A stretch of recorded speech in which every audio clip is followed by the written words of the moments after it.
தற்போது அந்த gate keeper பரபரப்பு வாக்குமூலம் ஒன்றை அளித்திருக்கிறார். வேன் ஓட்டுநர் கேட்டுக்கொண்டதன் அடிப்படையில் தான், சங்கர் கேட்டுக்கொண்டதுனால தான் நான் இந்த கேட்டை திறந்தேன் அப்படின்னு ஒரு அதிர்ச்சி வாக்குமூலத்தை கொடுத்திருக்கிறாரு. தாயுமானவன், இந்த வாக்குமூலத்தினுடைய மற்ற விஷயங்கள்லாம் என்ன? பள்ளி வேன் ஓட்டுநர் கேட்டுக்கொண்டதன் அடிப்படையில் தான் level crossing gate keeper Pankaj Sharma railway கேட்டை திறந்ததாக விசாரணையில அறிவிப்பு என்பது வெளியிடப்பட்டிருக்கிறது. இந்த விவகாரம் தொடர்பாக ரயில்வே மேற்கொண்ட விசாரணையில தற்போது இறுதிக்கட்ட அறிவிப்பாக இது வெளியிடப்பட்டிருக்கிறது.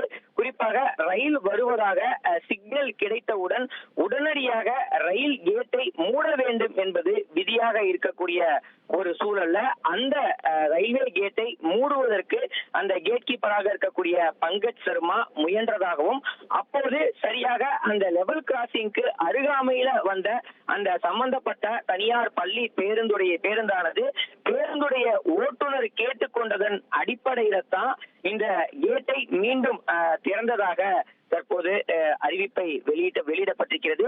பங்கஜ் சர்மாவிடம் மேற்கொள்ளப்பட்டிருந்த விசாரணையின் அடிப்படையில தற்போது இந்த அறிவிப்பானது வெளியிடப்பட்டிருக்கிறது.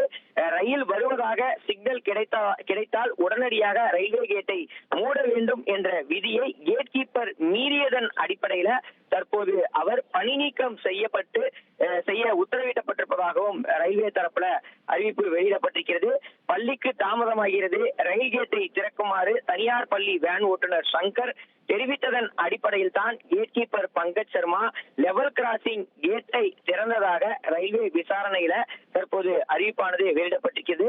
முன்னதாக ரயில்வே லெவல் கிராசிங்ல கேட் கீப்பர் பணியிலேயே இல்லை, அவர் அந்த பகுதியில அப்போது இல்லை, கேட் முழுமையாக திறந்துதான் இருந்தது என்பது போன்ற தகவல்கள் அங்கிருந்த பார்வையாளர்கள் மற்றும் விபத்தை நேரில் சந்தித்தவர்கள் குறிப்பிட்டிருந்த ஒரு சூழல்ல ரயில்வே விசாரணையின் அடிப்படையில் பங்கஜ் சர்மாவில் மேற்கொள்ளப்பட்டிருந்த விசாரணையின் அடிப்படையில இந்த அறிவிப்பானது வெளியிடப்பட்டிருக்கிறது.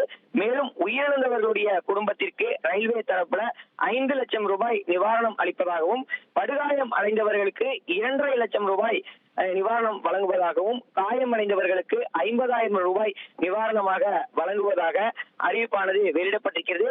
ரயில் மோதி விபத்து ஏற்பட்ட சாருமதி, நிமலேஷ் என்ற மாணவர்கள் சம்பவ இடத்திலேயே உயிரிழந்த ஒரு சூழல்ல மேலும் ஒரு மாணவர் மருத்துவமனையில சிகிச்சைக்கு ஜிப்மர் மருத்துவமனையில் அனுமதிக்கப்பட்ட நிலையில்